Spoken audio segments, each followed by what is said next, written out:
Tudo, Oi, boa Lucas, noite. Eu boa coloquei noite. no 4G, que é muito melhor a internet aqui e não trava nem nada. Não tem problema não. Eu também, porque começou a Uhum. ficar carregando.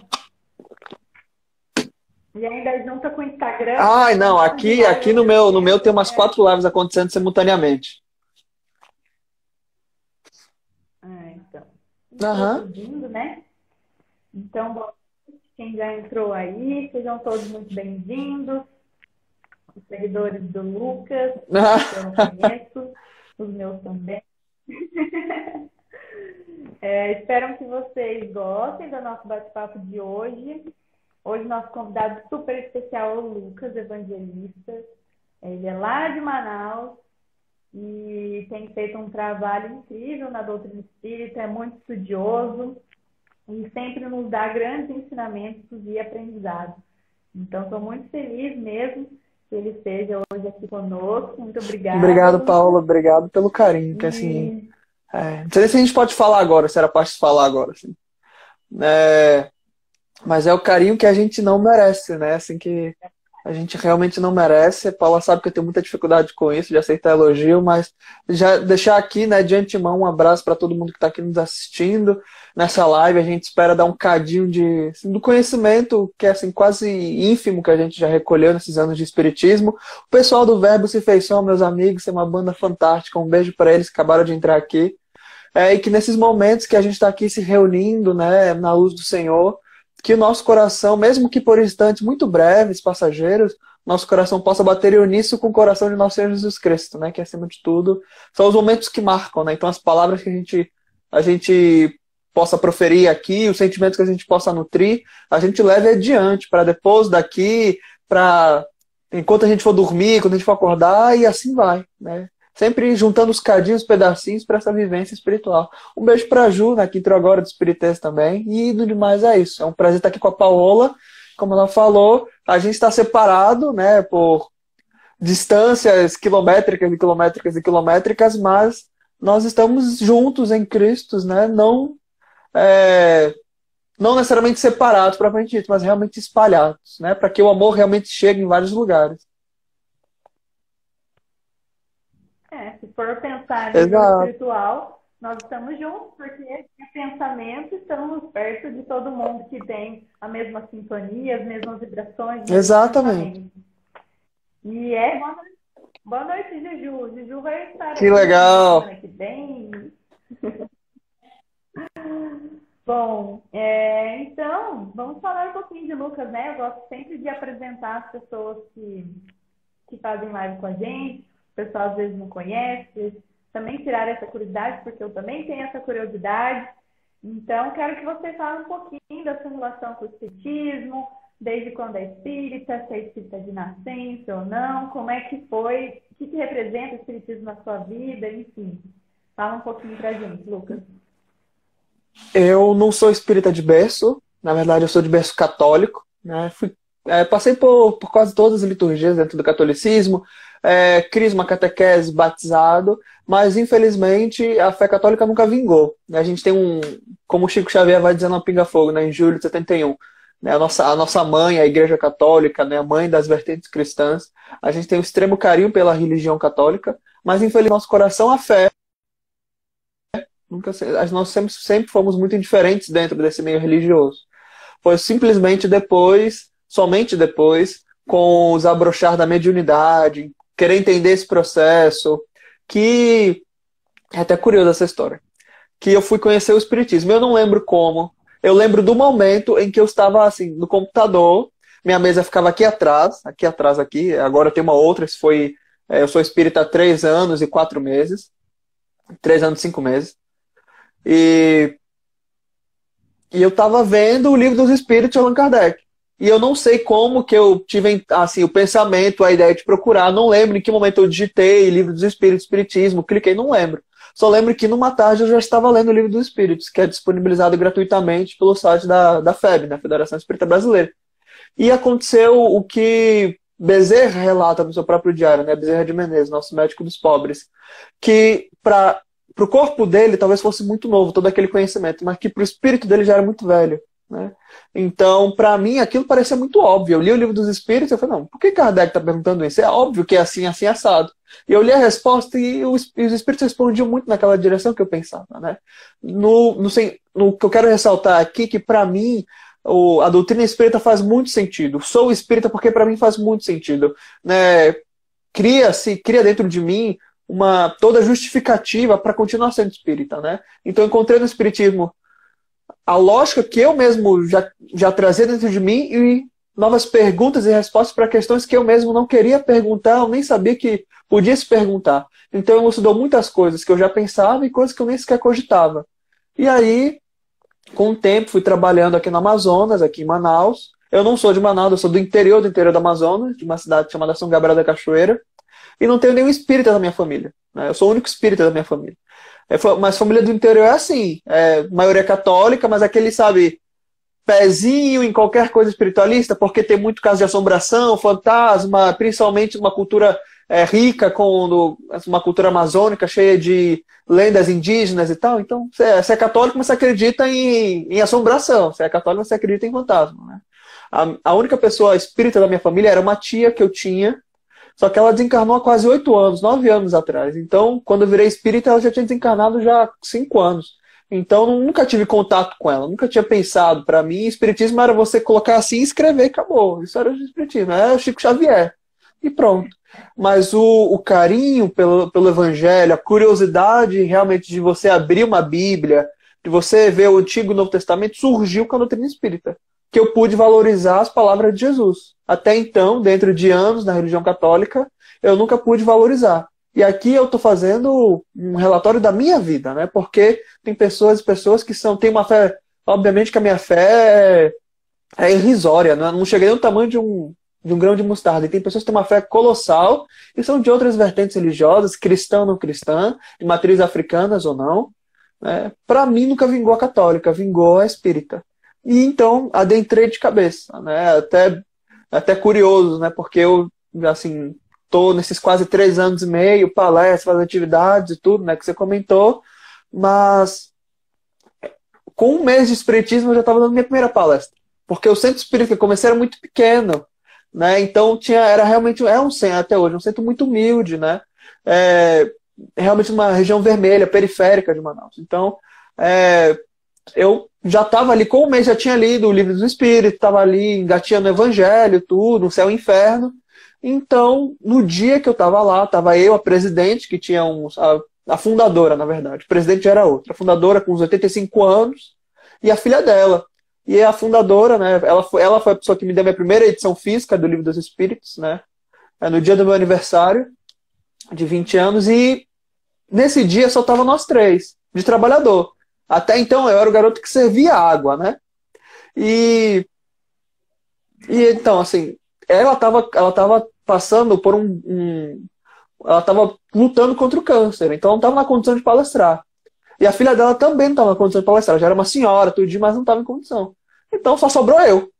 E aí eu falei, meu Deus, quem vai palestrar hoje? Não sei o que, casa lotada, né? Tudo. Era pequeno, mas lotava a casa, assim. Não, vai ser você, meu filho. Eu falei, como? Não, vai ser você. Mas como assim? Eu chamava ela de vovó. Mas como assim, vovó? Não, vai ser você, meu filho. Pensa em Jesus e vai dar tudo certo. E parece loucura, né? Mas desde então eu não parei mais. Então eu estou palestrando desde 1 mês de espírita e não parei, né? Eu não digo isso para me honrar porque não mereço isso, mas é curioso eu já ter sido introduzido a esse trabalho desde muito cedo, né? Eu não lembro como é que foi essa palestra. Eu lembro do momento que eu levantei para falar e depois um branco vazio. Eu nunca lembro direito o que eu falo. Ontem mesmo, não lembro o tema. Ontem mesmo eu falei com o Gustavo Gandolfi no Sintonia, né, de Esperança lá na Rai TV. E eu, encerrando o programa, falei, Gustavo, eu não lembro nada do que eu falei. Eu lembro do tema e acabou. E é muito assim, sabe? A gente se deixa ser conduzido e a gente busca se aperfeiçoar. E com o tempo eu fui introduzido ao trabalho federativo, faço parte da Federação Espírita Amazonense hoje, aqui no Amazonas, dentro da área de juventude, evangelizo juventude também, numa casa espírita, e a gente participa também do NEP, também da Federação, que é o Núcleo de Estudos e Pesquisa do Evangelho, e no demais a gente colabora com os amigos e amigas do Brasil. Você aqui Segunda-feira eu estava com a Aninha lá no cantinho, semana que vem eu vou estar com a Camila, e assim vai. E a gente também tem o home office, né? Esse movimento legal com a juventude e tudo, e a gente vai criando laços, né? Se enraizando em outros lugares, em outros corações, e compartilhando também a causa do Senhor. Né? Mas de modo muito sucinto, a nossa vida é essa. Assim, tá, a gente sabe, né, que tem espíritas de décadas de existência. Né? A gente está caminhando para chegar nos 4 anos do espiritismo. Mas de modo geral, essa é a nossa vida dentro da doutrina. E considero, como você, respondendo a última pergunta, né, o que é o espiritismo para mim? O espiritismo para mim eu não posso dizer que é uma salvação, porque não é a única salvação, assim, de modo geral, de entender o mundo, compreender e sentir Deus. Mas para mim foi minha salvação, no sentido de me libertar das minhas próprias chagas. Né? Então sou muito devedor do espiritismo. Eu não falo, não busco a tribuna para falar, para expor meus pensamentos simplesmente, ou para me colocar no papel de destaque. Eu me coloco à disposição da fala porque me sinto devedor. Me sinto na posição de dar de volta aquilo que eu recebi. Vai dizer o Cristo no Evangelho, né? Aquele que muito recebeu, muito será cobrado. Então eu já me sinto cobrado pela minha consciência, de passar aquilo que eu suei para entender, mas que o Espiritismo me deu ferramentas para compreender. Né? De modo geral é isso. Sou o devedor da doutrina. Nossa, que linda história. Eu adoro conhecer. E quero fazer 2 apontamentos sobre isso. 3 anos de doutrina espírita, com certeza passou na frente de muitas pessoas que têm muito mais anos de espiritismo, pelo comprometimento, pela essa disciplina realmente de estudar e de acompanhar o trabalho, porque o trabalho ele é oferecido a todo momento, mas poucos aceitam, né? Igual você falou, eu fui pego de surpresa em um mês, mas você poderia muito bem falar, não, desculpa, eu não quero, não vou conseguir, enfim, né? E não, você aceitou e sabemos que nada é por acaso. Então, com certeza, tudo aconteceu nesse momento para você buscar mesmo espiritismo, compreender e depois aí dar esse segundo passo, ou primeiro, de ajudar dentro do centro espírita e dentro de outros, através da oratória, da fala, de forma virtual, presencial. Então, muito bacana isso. Fico muito feliz e orgulhosa, né? Porque eu tenho orgulho das pessoas que eu conheço. E é muito bom conhecer pessoas no Brasil inteiro que tem esses mesmos ideais, essas mesmas ideias, né? Porque até dentro da juventude, principalmente, é mais fácil a gente encontrar pessoas religiosas mais velhas, mas é mais difícil a gente encontrar jovens religiosos. Mas existe, então é legal de encontrar isso, não só da gente levar adiante a doutrina espírita, mas também da gente passar esse exemplo da importância da fé, da religião, do estudo, para a juventude também, né? Então... eu queria dar um oi para o meu amigo Eri Lopes, que também chegou, que também é do Amazonas, coordenador de juventude, né? Trabalha aqui com a gente. Um abraço para o Eri, que está sempre, né, me convidando para palestrar na casa dele, né? Os projetos com a juventude, um abraço aí. É bom ressaltar os amigos do Amazonas que vêm aqui nos prestigiar. Claro. Eu adoro saber quem é de Manaus. O Zé que entrou agora também aqui de Manaus. Tá? Muitos amigos aqui também. Ele sempre está aqui também, no Visão. A Ju do Espiritismo perguntou ali em cima. Lu, como sua família lida com a sua crença no espiritismo?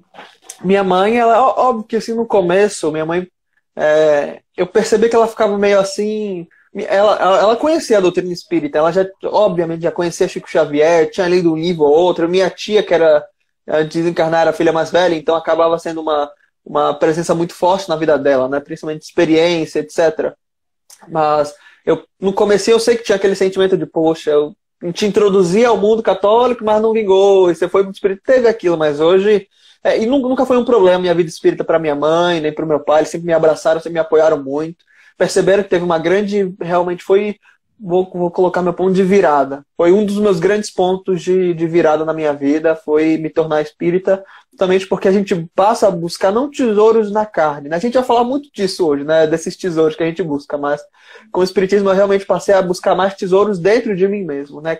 Valorizar aquilo que eu já havia construído, né, em muitas encarnações, e também reformar aquilo que eu ainda insistia em deixar dentro. Então, há uma mudança no ser humano que meus pais valorizaram muito, né? Aumentou minha disciplina, meu desempenho na faculdade, né, minha felicidade, de modo geral, né, óbvio que estou distantíssimo de ser o filho perfeito, né? Mas o meu comportamento mudou radicalmente, né? Antes de ser espírita, depois de ser espírita. Então é óbvio que minha família gosta muito disso, né? E assim, meus familiares, de modo geral, né? Ah, meu filho, o primo tá palestrando, o primo tá ali não sei o quê, o primo tá famoso. A gente trata isso com muita naturalidade, né? Mas a gente gosta sempre assim de... Sempre tem um familiar nosso que vem me... Lucas, você que é espírita, você manda uma mensagem para mim, não sei o quê. O que os espíritos falam disso, não sei o que, sei que lá, sabe? Então, ainda que né, nesse movimento do desconhecido na minha família, é legal ver isso, né? Como a gente também pode espalhar, não necessariamente a fé espírita, mas realmente a fé no Cristo, de modo geral, para os outros, né? Assim, dentro da família. Então, o seu familiar mudou drasticamente, né? Pelo menos a minha vivência e com certeza a vivência deles também, a partir disso que eu adotei, assim, vamos colocar assim, a postura espírita de ser. Ai, que legal, então, né? Porque em muitos casos gera conflitos e tudo mais, mas que bom que que deu tudo certo, né? E que eles respeitam a sua opinião, porque, que nem você disse anteriormente, não importa em que a religião, Sim. importa a crença da pessoa, a fé, ela acreditar, né? Que tem que se melhorar a cada dia, enfim. Tudo isso interessa mais do Sim, que a sim. religião em si, né? Tanto que aqui em casa eu sou espírita, minha mãe é católica, mas assim, minha mãe é católica, mas ela devota, né, de Nossa Senhora Aparecida, mas ela leu Renúncia primeiro do que eu. Ela leu há 2.000 anos primeiro do que eu, 50 anos depois primeiro do que eu, porque comprava os livros, porque eu gosto de dar livro, eu não gosto de comprar, sei lá, essas coisas, roupa, joia, ou qualquer coisa assim. Eu gosto de dar livro, pessoal. E aí, como eu moro no mesmo teto que ela, ainda moro com os meus pais, eu comprava para ela com a ideia de eu vou ler no futuro. Né? Eu estava indo engatinhando, eu estava lendo ali o Pentateuco ainda. E aí depois que eu fui ler um Paulo Estevão, há 2.000 anos, porque eu já tinha comprado para ela. Então, tomei li para mim. Né? Então, aí a gente, ai mãe, esse livro é muito bom, não sei o que, a gente faz assim hoje. Agora ela está lendo Libertação, de André Luiz. Sabe? Ai, que legal. E é legal também quando a pessoa E ela isso, com a é mente receptiva, aberta. né? Porque tem gente que A gente sabe que tem coisas assim que a gente não pode negar, mesmo dentro de uma fé, né? O contato com o mundo espiritual, a intuição da reencarnação e assim vai, né? Você vê um Chico Xavier, é quase impossível você questionar a veracidade das mensagens do Chico, do movimento de psicografia dele. Né? A Ju aqui, né, rindo de mim aqui, né? é com segunda Não, mas intenção, é inclusive. verdade. Eu comprava, falei, Eu não, acho esse livro eu quero ler, e ela não leu, então eu comprava e dava pra ela. Depois ela lia, aí eu lia de novo, né? Só faltou o Ave Cristo. O Ave Cristo eu emprestei de uma amiga, mas eu já li. muito bom. Bom, e já entrando ao tema, né? Vamos falar um pouquinho, até falando do espiritismo, dessa mente aberta, inclusive do desafio que você iniciou do estudo bíblico, também tem Com tudo a ver com certeza. isso, né? Porque também tem espírita com a mente fechada que fala, não, é só o evangelho segundo o espiritismo, não posso ler a Bíblia, mas todos tratam do mesmo assunto, todos falam de Jesus, todos falam de amor.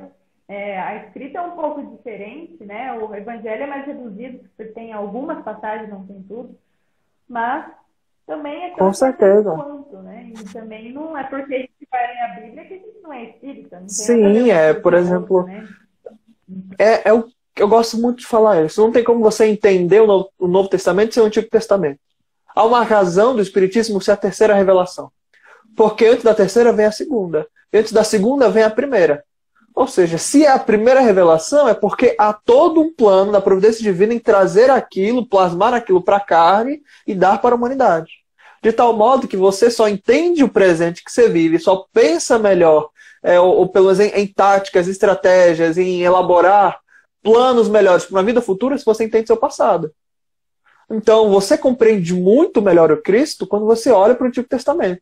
Porque é impossível você não... ainda é impossível, de qualquer forma, a gente entender a totalidade do pensamento de Cristo. Mas se torna ainda mais difícil se você, quando, por exemplo, você lê uma frase, principalmente no Evangelho de Mateus. Né? Eu cito o Evangelho de Mateus porque é o Evangelho que é voltado para os judeus. É o Evangelho em que Levi, Mateus, faz questão de citar várias passagens do Antigo Testamento. Para reforçar aquilo. Para a gente, hoje, mais de 2.000 anos depois, a gente olha, não faz muito sentido, mas para quem era judeu naquele tempo e lia, fazia muito sentido. É a mesma coisa a gente rezar, por exemplo, um Pai Nosso. Todo mundo conhece o Pai Nosso, sendo espírita ou não. Vai saber que aquilo é de Jesus. A mesma coisa é quando, por exemplo, Jesus cita um Daniel, um Isaías, um Deuteronômio, um Levítico, até mesmo um Gênesis, né, na criação do mundo. Então, quando a gente se atém ao Antigo Testamento, e a gente, obviamente, não usa o Antigo Testamento necessariamente para guiar a nossa vida, mas usa como objeto importantíssimo para compreender melhor o Cristo, e aí sim utilizar os ensinamentos do Cristo como meta moral, como norte, como bússola importantíssima, aí sim a situação muda. Porque a gente vai ver que passagens do Cristo brilham com mais intensidade. O fulgor é mais bonito. É porque Cristo faz questão de relembrar o Antigo Testamento toda hora, toda hora, toda hora. Na cruz, quando Cristo diz, meu Deus, por que me desamparastes? Né? Eli, Eli, lama sabachthani. Ele tá recitando o Salmo 22, que está no Antigo Testamento, que é um salmo messiânico, profético, que anuncia o sofrimento do Messias. Quando Cristo diz, quais são os 2 maiores mandamentos? Amar a Deus acima de todas as coisas e o próximo como ti mesmo. Levítico, Moisés, sabe? Então, ele mesmo, Cristo estava ali encarnado e mesmo assim judeu, circuncidado, apresentado ao templo no 8º dia. Se o Cristo mesmo fez questão de viver aquela cultura, aquela religião, ir para a sinagoga, ler os textos antigos, e como é que a gente não vai fazer isso para tentar compreendê-lo? É óbvio que a Bíblia, o Antigo Testamento, né, melhor dizendo, está cheio de figuras de linguagem que precisam ser tratadas de um modo muito cuidadoso. São símbolos que pintam a nossa cabeça ideias, imagens, para que a partir disso a gente consiga compreender aquele sentimento que aquela palavra, aquela frase evoca. Quando, por exemplo, você vê um Adão e Eva lá no Jardim Edêmico, lá, é toda uma linguagem figurada sobre a criação, sobre a obra, sobre a criatura que se impõe em cima de Deus, se sente no direito de governar. Quando você lê, por exemplo, a sarça queimando no deserto, né, Deus falando com Moisés, para Moisés libertar o povo do Egito, é toda uma linguagem metafórica. E Jesus faz questão de usar essa linguagem constantemente. Daí as parábolas, por exemplo. São linguagens metafóricas. Então, entendendo que o povo judeu passou, a gente entende que o Antigo Testamento é 1.500 anos de vida. De pessoas que viveram como a gente, que queriam justiça, paz, sofreram muito, se alegraram muito. Fé gigantesca tem no Antigo Testamento, sabe? Não tem como a gente esquecer é um testamento para todos nós. Porque Cristo veio, até Estevão vai dizer isso lá no Paulo Estevão, capítulo 5, o encontro dele com Saulo de Tarso lá na Casa do Caminho, que o Cristo é a resposta do que a humanidade clamou por 1.500 anos. Não é? Então, quando a gente lê, por exemplo, só para finalizar nossa fala, para não se estender, quando a gente lê, por exemplo, depois dos 4 evangelhos, depois de Atos, a gente vai para as epístolas de Paulo, como é que a gente vai entender um Hebreus, que é a epístola que ele escreve para o pessoal da sua raça? A gente vai ler, ele vai citar lá sumo sacerdote, vai falar de Melquisedeque, vai falar Levítico, a gente não vai entender nada. Vai falar lá de, por exemplo, o Santo dos Santos, o papel do sumo sacerdote, não vai entender. E está ali ressaltando o poder de Jesus, ressaltando o Cristo como realmente Cordeiro Divino. E se a gente não se atém, não compreende. E a gente desdenha. E Kardec vai dizer lá em A Gênese, vai repetir isso também vai dizer no Evangelho segundo o Espiritismo, no Livro dos Espíritos também, pergunta 53, e em A Gênese, que a Bíblia ela foi mal interpretada, mal compreendida. Mas nem por isso deve ser negada à torta e direito. Tanto que Herculano Pires vai defender que todos nós estudemos a Bíblia, o Antigo Testamento, para compreender melhor o Cristo. Lá no livro Visão Espírita da Bíblia. Então que a gente não se esqueça disso. Da mesma forma que a gente pode, por exemplo, enxergar o Cristo no Bhagavad da Gita, no Alcorão. São movimentos, né, que a divindade faz constantemente para a gente se aproximar. Mas o Antigo Testamento está intrinsecamente ligado ao Novo. Por isso que aí a gente faz esse movimento de tentar compreender melhor o Antigo Testamento. Porque está intrinsecamente ligado com a vinda de Jesus. De modo sucinto é isso. Muito bom. E como eu falei, já tinha falado para você anteriormente, eu Todos preciso estudar nós. mais isso, porque eu também nunca fui guiada a estudar o Velho Testamento, né? Porque eu, como sou espírita de berço, se sou de evangelização, realmente a gente não aprende, a gente fica mais nas obras básicas, que são muito importantes, obviamente. Mas é que nem você disse, a gente tem que compreender todo o contexto histórico. E se existem três revelações, por que a gente só Exato. foca em uma? Realmente, isso faz todo sentido, assim. Então, muito legal esse impulso que você está dando na gente. E guia também, né? Porque como você já estudou bastante, sempre está antenado, você sabe indicar o que a gente pode ler, Eu o que posso é lançar mais um legal desafio, um para outro desafio noção. aqui para o pessoal? Eu fiz uma live ontem, né? Comentei com o Gustavo Pode. Gandolfo no Sintonia na Rádio TV. E a gente falou sobre o Salmo 22, né? Que Cristo fala lá em Mateus capítulo 27, né? Meu Deus, por que me abandonaste? Então eu vou lançar um desafio para todo mundo que está assistindo agora. Peguem o Salmo 22, que é do Antigo Testamento, que é escrito por Davi, e podem ler. Mesmo que você não tenha um conhecimento aprofundado, você vai reconhecer cada uma daquilo, do sofrimento que Cristo passou, porque a gente já viu em filmes, a gente já viu ensinado. Né? Então leiam o Salmo 22 e pensem, eu duvido vocês não verem o que Jesus passou. Escrito centenas de anos antes. Sabe? E isso que é bonito, porque a gente vê, meu Deus, é exatamente o que Jesus passou. É, Davi diz, pés e mãos perfurados, transpassados, vão tirar a roupa do Messias, vão jogar sorte em cima dele, vai ser perseguido, caçado, rodeado, o leão vai rugir sua boca e tentar afrontar o cordeiro, e etc. E fala da fé que sustenta e que vence realmente a vida sobre a morte. É exatamente porque a gente lê todo, principalmente do versículo 1 até o versículo 21 do Salmo 22, é exatamente o que o Cristo passou na cruz. E isso que é bonito, que realmente revigora ainda mais nossa fé em fazer esse paralelo de um para o outro. Porque a gente percebe que os dois estão super ligados. Super ligados. Que é o meu desafio, Salmo 22. Legal, eu também vou ler. Porque eu, como a Juju está comentando, eu também, Ju, A estou Ju fez uma pesquisando pergunta essa bem parte do legal, né, relacionamento. aqui, que acho que é dúvida de todos nós. Que dica vocês dão para a gente iniciar esse estudo? Porque eu sou bem ignorante com o Velho Testamento. Todos nós somos. Todos nós somos. Eu também sou. E eu aprendi muito nos últimos meses, principalmente com os vídeos da Terezinha Oliveira. Ela tem um vídeo que faz o estudo de Jesus, das parábolas de Jesus, do Evangelho, etc. Quem procurar tá lá no, se não me falha a memória, do Centro Espírita Allan Kardec, SEAC. Se não me falha a memória, também é de Campinas. Só procurar Terezinha Oliveira, Jesus Evangelho, procurar na lista de reprodução do SEAC, vai encontrar. E por que é legal? Porque ela passa uns 5, 6, 7, 8 vídeos falando do Antigo Testamento. Falando da história, falando da tradição, falando da cultura, falando da geografia, que é importantíssimo também. Né? E tudo isso vai introduzindo. E o segundo ponto, que é assim, uma segunda dica muito forte, é justamente ver vídeos de quem fala do assunto. Fora a Terezinha, que é espírita. Mas também ver o que os católicos falam, ver o que os evangélicos falam. Porque eles estudam o Antigo Testamento. A gente tem os livros da codificação, as obras subsidiárias, muito material para ver. E eles se atêm ali ao Antigo Testamento. Então eles têm muito material riquíssimo. Vídeos explicando, resumo 17 minutos sobre o Antigo Testamento, a vida dos profetas, pequenos e grandes profetas, Gênesis, Macabeus 1, Macabeus 2, diferença da Bíblia protestante para a Bíblia católica, e assim vai. Então ver realmente dos protestantes católicos e também ver esse da Terezinha, que para mim é um material riquíssimo, que foi realmente onde me introduziu o estudo bíblico, principalmente ao Antigo Testamento. Ótimas ideias, eu também vou conferir, porque eu preciso estudar. Ju, anota aí que depois você me passa, não vou esquecer. Ó, a Camila chegou também. Bom, boa noite, Camila e Patrick também chegou. Patrick. Devem ter terminado a live. A live deles também estava maravilhosa, que eu estava vendo antes. A Ju já achou, realmente, Terezinha Seac.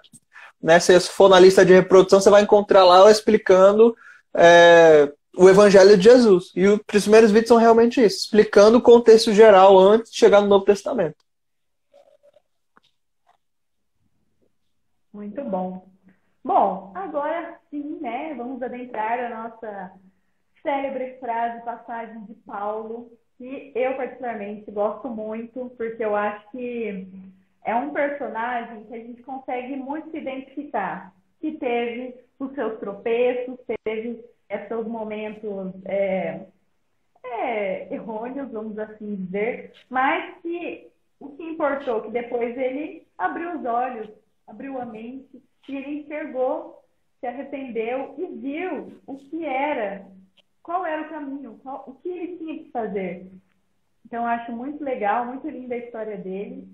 E nos remete a isso, que nunca é tarde Sim, para a gente se arrepender, para a gente abrir os olhos, para a gente seguir sim. Jesus, literalmente. E aí, Não, para mim tá finalizando, tranquilo. Um abraço pro Edinho, meu amigo Edson, né, que acabou de entrar agora, Caldeira, lá de Recife, Pernambuco. muito bom. E ele vai, então, dizer aos Colossenses, eu só deixei uma parte, mas o Lucas já vai explicar, porque ele vai fazer uma explicação maravilhosa de todas as passagens, antes dessa frase, depois. Porque ele já me contou a explicação, porque, nossa, muito bom. Mas, para a gente introduzir, ele diz: e tudo quanto fizerdes, fazei-o de todo o coração, como ao Senhor e não aos homens. Perfeito. Sua palavra, Lucas, para explicar o que vem antes dessa frase e o que Perfeito. vem depois. Primeiro ponto que eu falei, né, para Paula, a gente conversando, assim, elucubrando, realmente viajando, eu acho que esse é um ponto legal em qualquer estudo evangélico, que é justamente isso, você se dá o prazer de viajar na maionese. A gente vai lembrar lá Pedro dizendo uma das suas epístolas, né, que a interpretação aos textos não está presa a ninguém, né, é livre para a gente interpretar da nossa maneira, mas obviamente que a gente quer buscar um incentivo moral, né, não pode tem que ser pragmático, né? Então, coisas que a gente pode fazer é entender por que Paulo escreveu, para quem que ele escreveu, ver os verbos que estão ali, né, os adjetivos que ele usa, né, tudo isso é muito importante. Óbvio que a gente não para assim, para fazer um estudo dessa magnitude, a gente precisa de nem de horas, mas realmente de meses e até anos para fazer um estudo desse. Então, uma maneira que eu propus para Paola é realmente ver, isolar esse versículo e ver o que ele tá, o que brilha aos nossos olhos, né? Não é à toa que, por exemplo, o primeiro ponto que eu ressaltei é que quando você retira o versículo, você tem que se atentar a uma coisa muito importante: a tradução que você está utilizando. Por quê? Eu comentei com a Paula, né? A gente viu 3 traduções ali, isso é importante também ressaltar, as traduções bíblicas que você usa, né? O Haroldo não traduziu ainda, ou pelo menos não foi publicado ainda as epístolas de Paulo, tá? Ele está nesse trabalho ainda. Mas a gente tem outras traduções, uma Almeida corrigida, né? Uma Almeida corrigida fiel, uma nova versão internacional.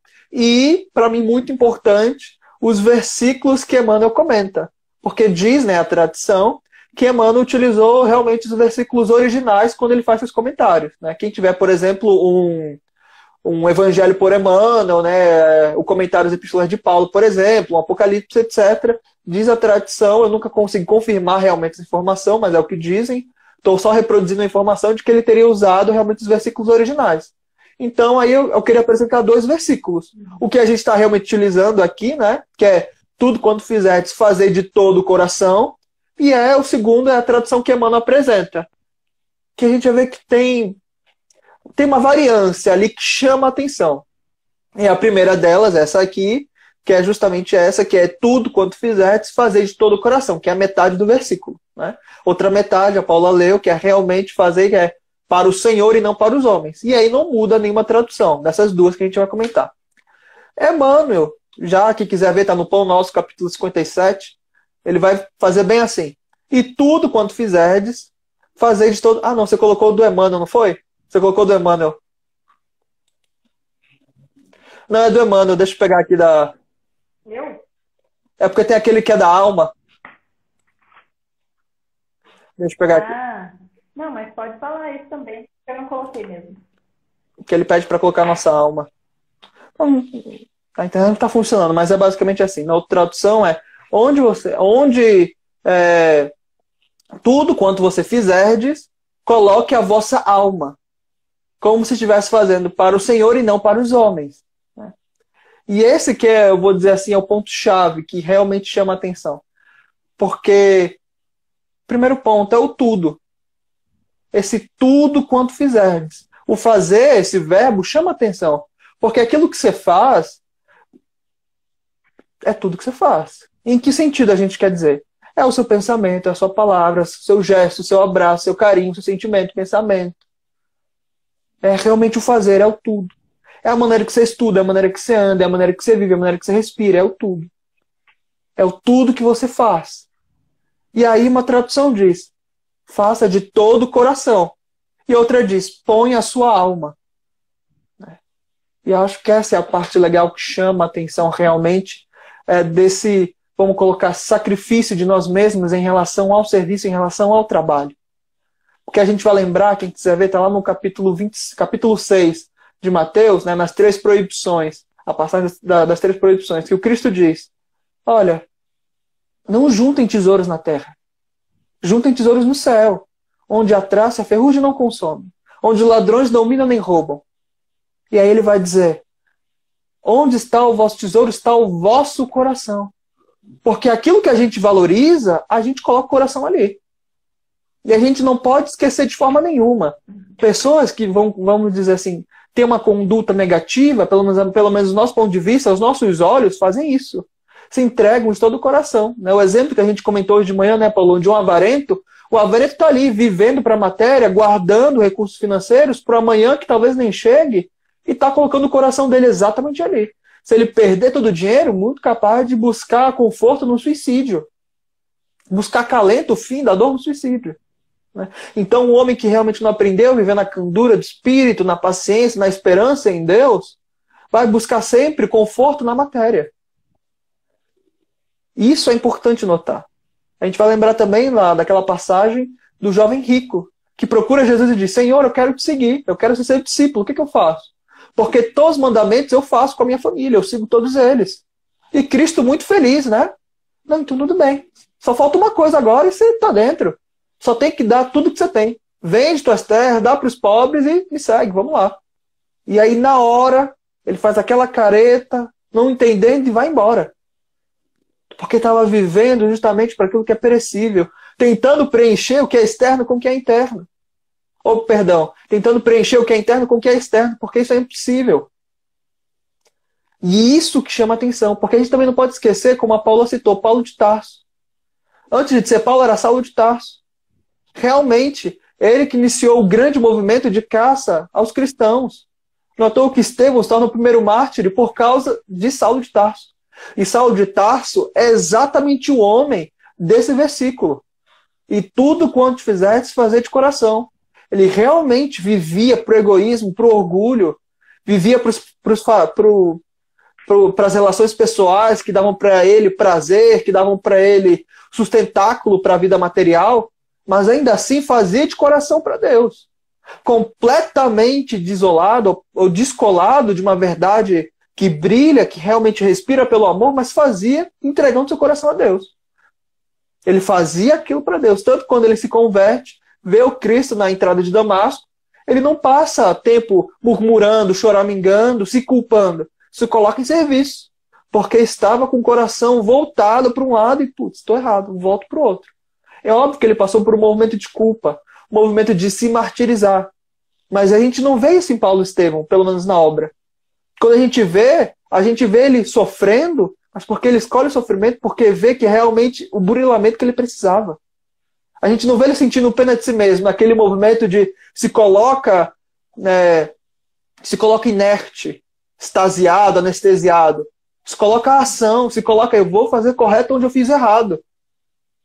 Porque ele fazia do coração de um jeito, vai fazer do coração de outro. Fazendo para Deus e não para os homens. Tanto que ele vai dizendo uma de suas epístolas depois. Se eu quisesse agradar aos homens, não servia a Cristo. Porque ele sabe exatamente onde está o tesouro dele. E aí também é importantíssimo para nós. Porque a gente se pergunta, e a gente pode responder isso no silêncio do nosso coração. Onde que a gente está colocando o nosso tesouro? Aquilo que a gente valoriza. Ainda no capítulo 6 de Mateus, o Cristo vai dizer, na mesma passagem, as 3 proibições. Não pode servir a 2 senhores. Ou a Deus ou a Mamon. Porque você ama um e despreza o outro. Ou você vive para o espírito ou para a carne. Porque vai amar a um e desprezar a outro. Porque também não é assim. A gente precisa notar que é como se fosse, nosso coração é como se fosse realmente uma plantinha. Você tem que regar todo dia. Precisa de adubo, de energia. E nós ainda não somos, infelizmente, ou até felizmente, não somos ainda autossuficientes. Precisamos da luz de Jesus para nos alimentar, para sentir conforto, para sentir carinho e seguir na tarefa. E daí que é bonito um fazer de todo o coração, porque pede entrega. E a entrega aqui, nos dias de hoje, também a gente também falou isso de manhã, essa entrega que o Cristo clama a todos nós, muito provavelmente, Kardec vai dizer no Evangelho segundo o Espiritismo, não é a entrega dos bens materiais. Porque isso muita gente pode fazer. Muita gente pode dar tudo, e Paulo vai dizer, né? Capítulo 3 da primeira carta aos Coríntios. Posso dar tudo que eu tenho para os pobres, mas se não tiver amor, caridade, não é nada. Há pessoas que são riquíssimas e desencarnam e estão tranquilas, porque souberam valorizar o que é do espírito. E há pessoas que estão em condições menos privilegiadas, desencarnam e só pensam no tapete que ficou, na TV de 50 polegadas, 2 parcelas tem que pagar. Isso mostra para a nossa mesquinhez ainda. Porque a gente não aprendeu ainda a valorizar o que é importante, o que dá felicidade. Mas o Cristo pede essa entrega não dos bens materiais. É óbvio que para o jovem rico pediu porque era um caso específico, muito claro. Estava preso e era realmente a tarefa que ele precisava. Mas para nós ele pede só uma coisa. Que a gente se ame uns aos outros, como ele nos ama. E é um amor que não pede nada em troca. De uma forma que você tem de fazer o bem sem nem esperar a compreensão daquele que você faz o bem. Daquele que é o alvo da sua caridade. Isso é fazer de todo o coração. É valorizar, é incentivar, é colocar sua energia ali. Da mesma forma é, por exemplo, um estudante na faculdade que vara à noite com o desejo de ir bem numa prova, porque sabe que aquilo vai ser muito importante para o seu futuro, porque está batalhando pelo certo da sua família, por uma boa carreira, um bom estado financeiro, uma boa carreira no futuro. Isso é colocar o coração. Mas o que nós não podemos de forma nenhuma é esquecer que somos criaturas espirituais, vivendo experiências terrenas, temporárias. Livro dos Espíritos, né? Kardec vai ter a resposta dos Espíritos, que a vida do homem encarnado é como um relâmpago, né? Um piscar em comparação à eternidade. Daí é a importância de valorizar para que não seja tarde.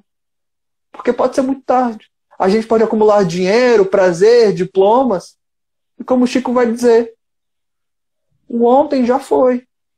A gente vive o presente, e o amanhã talvez nem chegue. Mas a consciência que soube viver o hoje, entregando o seu coração a Cristo, realmente cultivando a benevolência, a candura de viver, soube esperar em Deus, soube realmente buscar conforto na oração, essa é uma bem-aventurada. Essa é alguém que realmente pode ser feliz, que realmente diz que tem prazer em existir, em viver, porque sabe como é que é batalhar e vencer. Não as batalhas do mundo, mas as batalhas que a gente mesmo constrói para nós, que é do próprio coração. Por isso que é importante perguntar onde eu estou colocando o meu coração. Porque a gente coloca o nosso coração em muitos lugares. Talvez o coração esteja dividido em não só um lugar. Talvez a gente esteja colocando simplesmente numa faculdade, ou simplesmente num trabalho, ou simplesmente em alguma outra tarefa. E a gente esquece realmente de fazer o bem para os outros. Daí surge também a consciência como esse sino que bate constantemente dentro de nós, como bússola importantíssima que guia nossos destinos. Porque ou eu amo um Senhor ou eu desprezo o outro. Cristo é muito claro, ele quer a simplicidade de existir, a simplicidade de viver. É o jugo e o fardo que é leve, que não prende, que é tranquilo. O que a gente também não pode desdenhar é o sofrimento, é o caminhar, é aqueles que escolhem viver com Cristo e por Cristo e tem todo um trabalho na divulgação do Evangelho e são taxados, são julgados. Mas bem-aventurados aqueles que sofrem em nome do Cristo. Então imagina Paulo de Tarso escrevendo isso. E obviamente que ele sempre lembrava daquilo que ele fez. Paulo Estevão ele vai relembrar sempre isso, principalmente quando ele está sofrendo, quando ele está sendo apedrejado, ele vai...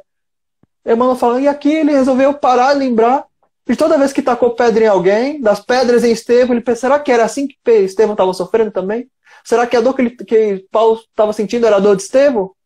Porque chamava atenção. Porque sem conhecer o Cristo, Saulo de Tarso vivia num crescimento horizontal, na matéria. Mas quando ele conhece Jesus e entrega o coração para o Cristo, passa a ter um crescimento vertical, a um crescimento espiritual. E daí vem a importância da segunda parte. Fazer de todo o coração para o Senhor e não para os homens. Porque quando você faz para o Senhor, quem te recompensa é o Senhor. Porque quando você faz para os homens, quem te recompensa são os homens. E aí, uma pergunta muito simples, até retórica. Quem pode recompensar mais? Deus ou os homens? Não é verdade?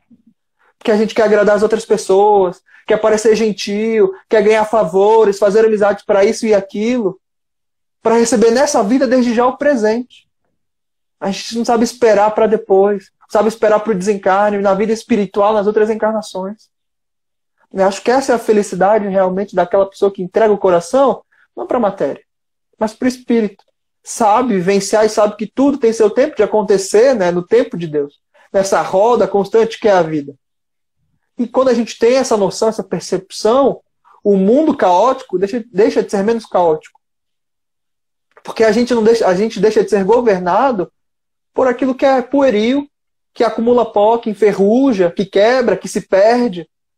Mas quando a gente é governado realmente pela bússola espiritual, abrindo o coração como flor ao evangelho, a situação muda. Porque a gente deposita o coração em alguém que nunca vai nos trair. Isso é importante notar. Que nunca vai fracassar conosco. Vai sempre proteger, amparar e dar energia e nos ajudar nesse burilamento. Porque tem coisas aqui dentro que não querem ser reformadas. Quando a gente aplica essa frase para dentro de nós, tem partes, sombras nossas, né? Vai dizer Joana, aquilo que não consegue sobreviver com o self, a sombra, vai querer combater aquele novo conhecimento. Daí vem a importância de persistir e perseguir esse ideal. Do homem de bem, como está no Evangelho, que busca, antes de tudo, se reformar.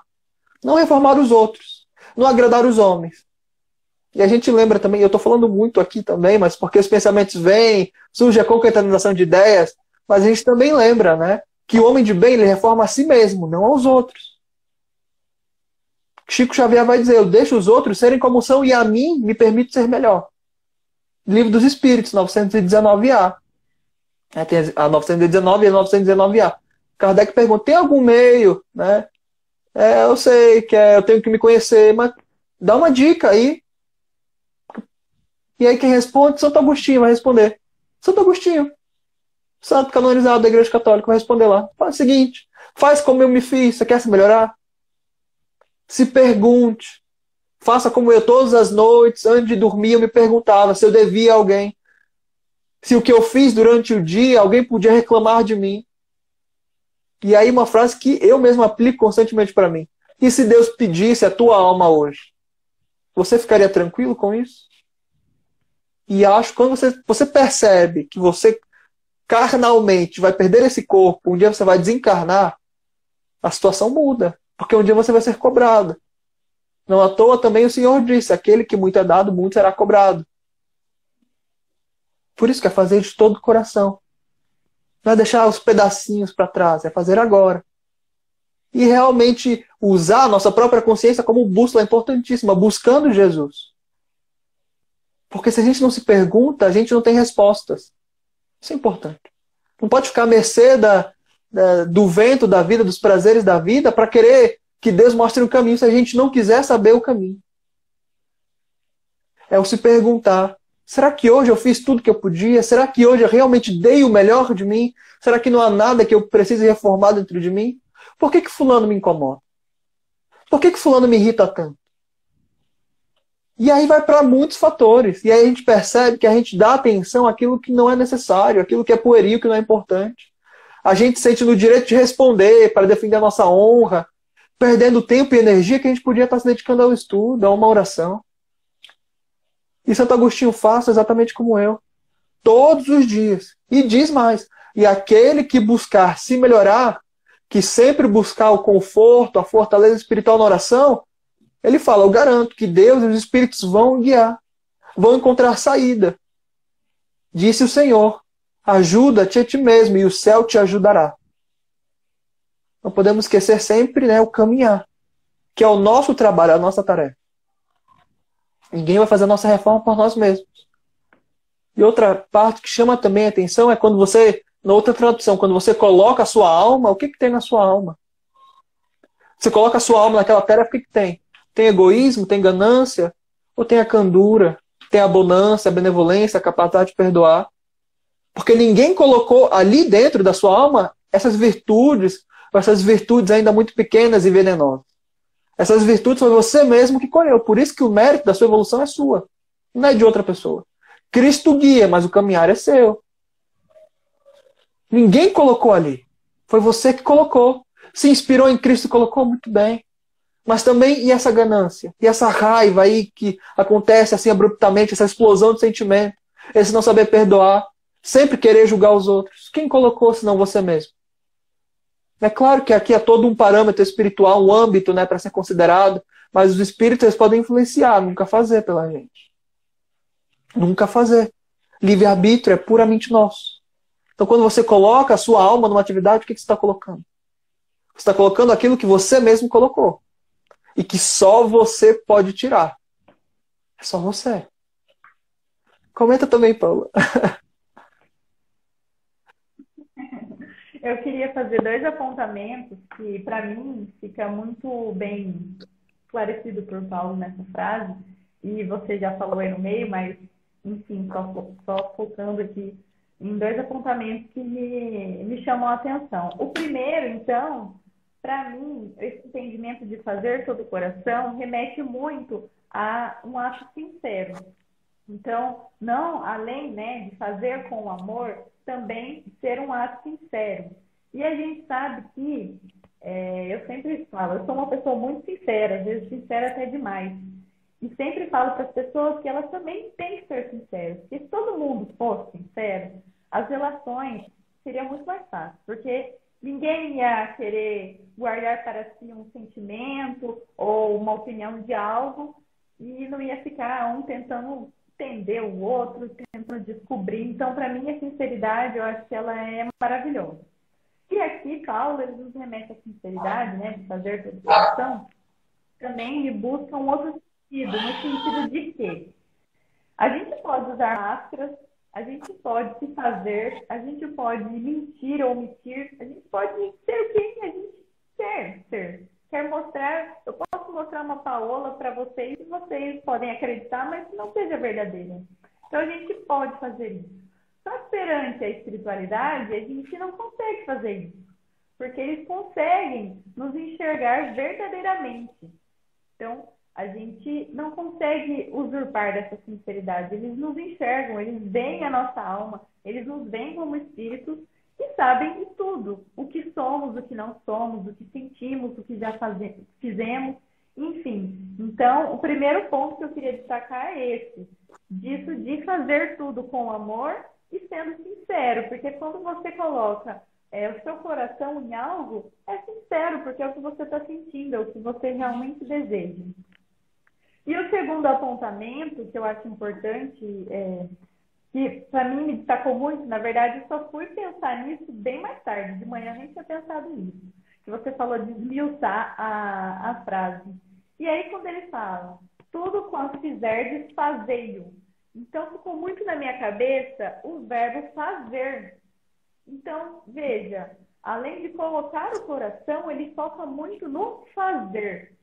Então, até fazendo uma comparação com a parte do evangelho que eu também coloquei aqui, da caridade, ele vai falar, olha, é muito importante as outras virtudes, a fé, a esperança, mas a caridade está acima delas. Por quê? É muito legal, é importante a gente acreditar, a gente ter fé, mas não basta só acreditar, a gente tem que fazer, ou seja, colocar em ação. Isso tudo na nossa vida. O amor, Sim. principalmente. Então, temos que sentir o amor, temos que tratar todo mundo com o amor, mas a gente tem que colocar em prática o amor, que é a caridade. Então, não sei, depois mais tarde eu fiquei pensando nisso e eu vi também a importância do fazer, né? Da gente colocar em ação. Tudo na nossa vida a gente pede, a gente faz a nossa parte, mas a gente tem que dar o primeiro passo para que Deus nos ajude também. Então, esses apontamentos que eu queria fazer. E mais uma última coisa é que está avisando aqui que a live vai acabar em 1 minuto e alguns segundos. Então, quando ela acabar, a gente reinicia e continua, para a gente fechar o raciocínio, tudo bem? Tá, só pra gente comentar nesse fazer, que é rapidinho, dá pra fazer rapidinho esse comentário. Eu olhei o grego, esse fazer, realmente, eu fiquei curioso nesse fazer. E em grego, esse fazer está remetendo a várias coisas. É fazer, atuar, pensar, agir, manusear. É fazer, é tudo. É realmente o verbo fazer mesmo, de ação. De novo, manusear, atuar, agir, criar, fazer, de um modo geral. É realmente tudo que a gente faz. respirar, sentir, viver, abraçar, tudo, de modo geral. Trabalhar, Trabalhar, lembrar né? também, O nosso tudo. sentido é tudo. Ó, tudo Oi, bem, já estamos Paula. voltamos. Voltamos. Mas, o pessoal está entrando aí. Eu cortei seu raciocínio, pode continuar, por favor. Não, era realmente isso, era esse fazer. A gente falou no começo e a gente ressalta que o verbo fazer está realmente ligado a muitas coisas. A muitas coisas. Atuar, pensar, agir, manusear, criar. Há um universo realmente de, vamos colocar assim, de ações, né? Então esse fazer, realmente a gente pode expandir no fazer realmente um paralelo com fazer tudo que a gente faz. Ao mesmo tempo, né? Em todas as situações que você fazer alguma coisa, em todas as situações que você fizer qualquer coisa, né? Entregue, faça de coração, não faça aos pedaços. Né? E realmente quem faz de coração faz com sinceridade. E até, de novo, lembrando o exemplo da primeira live, o avarento faz de coração, ele faz realmente porque é aquele sentimento que o governa. Da mesma forma que Chico Xavier fazia a caridade, com o seu coração, entregando a sua alma. Uma Madre Teresa de Calcutá, um Francisco de Assis, o próprio Cristo, todos faziam com o coração. Porque sentiam felicidade naquilo, não faziam para agradar os homens, faziam para agradar a Deus. E lembrei E agora aí, de outra coisa que você pode falar. comentou, da recompensa, né? Porque quando você faz de todo o seu coração, você não está esperando nada em troca.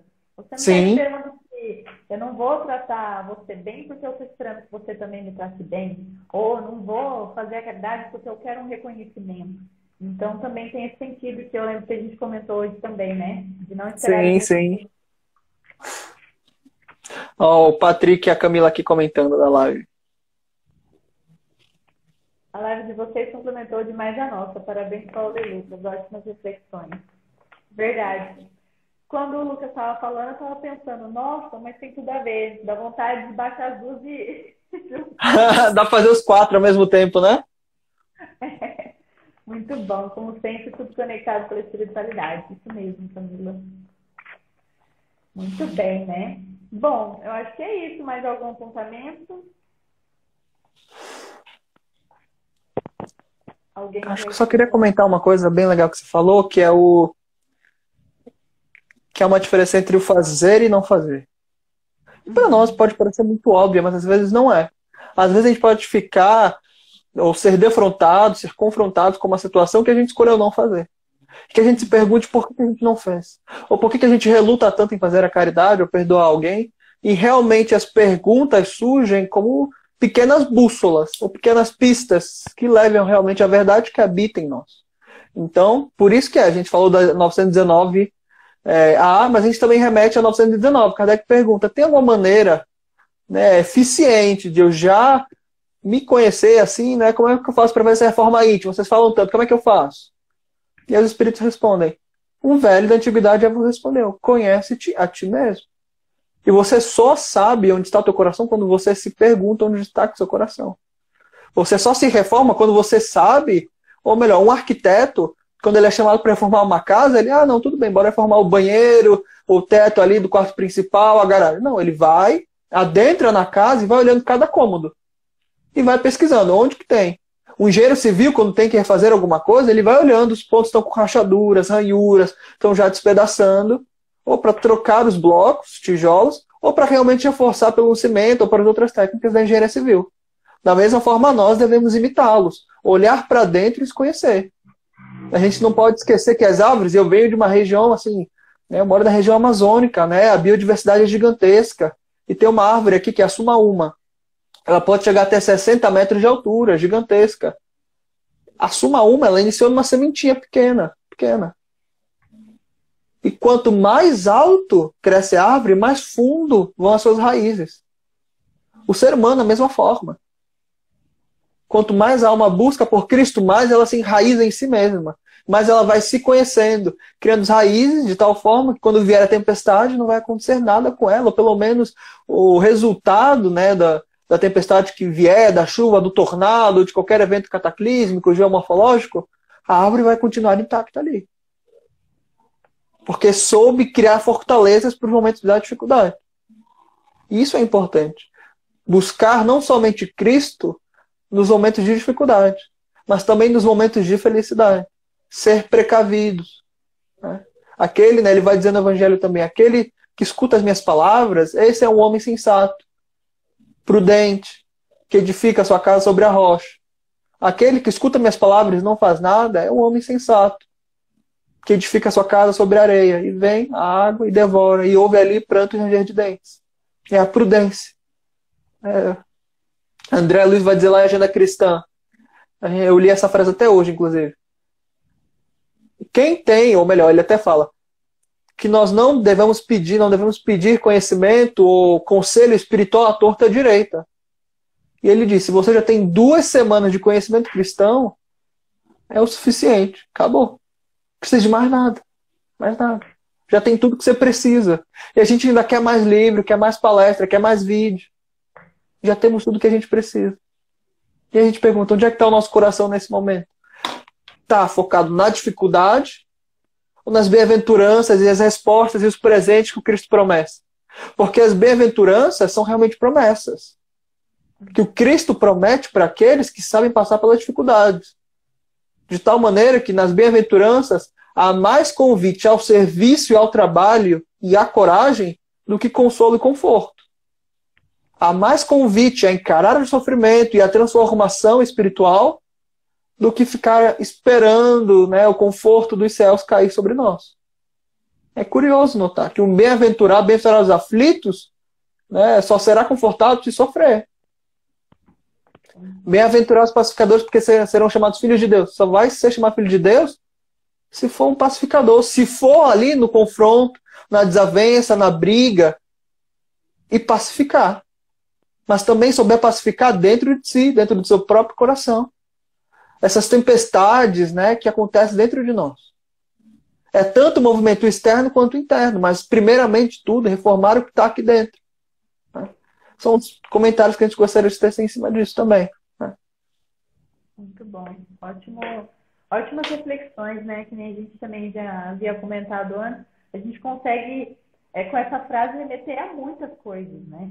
Sim. Lógico, principalmente por isso que a gente falou, da caridade, do esforço, né? De entregar com amor, de fazer tudo com amor, mas dá inúmeras reflexões e aprendizados para nós, né? E, bom, eu gostaria de agradecer, já passamos um pouquinho do nosso tempo, eu sei que você tem mais trabalho hoje, tem home office, tem home office hoje, daqui a 1 hora. Então, eu gostaria de agradecer mais uma vez a sua participação aqui, estou muito feliz, muito grata, adorei, aprendi demais e com certeza teremos mais vezes outros trabalhos, desafios e lives também, tá bom? Muito obrigada. E quem ainda não conhece o Lucas, sigam lá, porque todo dia ele tem reflexões também, né? A gente tem feito nossas reflexões, então é muito mais para a gente do que para os outros. Né? Assim, é importante se buscar, ler, estudar, né? Encontrar o conforto na literatura espírita, porque realmente faz isso. Consola, né? Diminui a nossa dor, mas também coloca em direção ao trabalho. Não tira a dor porque não pode, né? Mas tira o desespero, né? O desespero do sofrimento. Muito bom. É isso. Então, boa noite a todos. Muito obrigada quem acompanhou. Nossos queridos Meus amigos, amigos, sempre aqui, né? gente, um prazer estar aqui com vocês. Eu também queria agradecer a Paola, né, que estendeu o convite. E essa é uma live que eu estou devendo a Paola há quase 1 ano, né, desde a época do jornal Mocidade, né? Então eu falei, Paola, marca aí que eu vou sem nenhum problema, né? Tá aqui cumprindo o compromisso. Convidar quantas vezes quiser, a gente está sempre aberto ao convite, né? Como a gente comentou no começo, né? Enraizando-se cada um de nós no coração um do outro, né? Fortalecendo os laços e lembrando, né, para aqueles que esqueceram, aqueles que desconhecem essa verdade, que nós não estamos separados, estamos espalhados para que o amor possa chegar a mais lugar. E que nesses momentos, né, que a gente esteve junto aqui, todos nós, eu, a Paola e vocês que estão nos assistindo, já nos assistiram, ou vão nos assistir também, né, você que está assistindo depois aqui, né, que essas palavras que a gente teve aqui sejam úteis para nós, que falamos, mas também para todos que nos escutaram. Né, seja na questão de conhecimento e também diminuir pelo menos um pouquinho da dor que esteja no seu coração, seja qual for, né? Isso mesmo. Na verdade, como você diz, a gente aprende mais do que está querendo aqui ensinar alguma coisa. Eu sempre aprendo muito aqui. Então tá bom, O gente. Rossandro até diz, né, que... O Rossandro até diz, perdão te interromper, Paulo. É só, lembrei do Rossandro, ele fala em palestra assim, que na palestra, o primeiro que ouvido que escuta não é o que está na primeira fileira, é o dele. Então a primeira pessoa que escuta e precisa daquilo é ele. E a mesma coisa funciona pra gente também, né? E a gente assim, só obtém o consolo espírita se a gente tem a coragem de abrir o livro. Quando estiver chorando ali na raiva, qualquer outro sentimento ali que puxe para baixo, ter realmente a capacidade, a lembrança de abrir o Evangelho segundo o Espiritismo, mesmo que numa página aleatória. Eu garanto que Deus vai te surpreender. Sempre me surpreende quando eu preciso. Sempre, sempre, sempre. Em qualquer lágrima, em qualquer torrente que saia do coração, abro ali o Evangelho segundo o Espiritismo e bebo também do consolo espírita. Desde 3 anos e meio atrás até hoje faço isso. Realmente, ótimas dicas. É isso, então. Boa noite a todos. Fiquem todos com Deus. E quem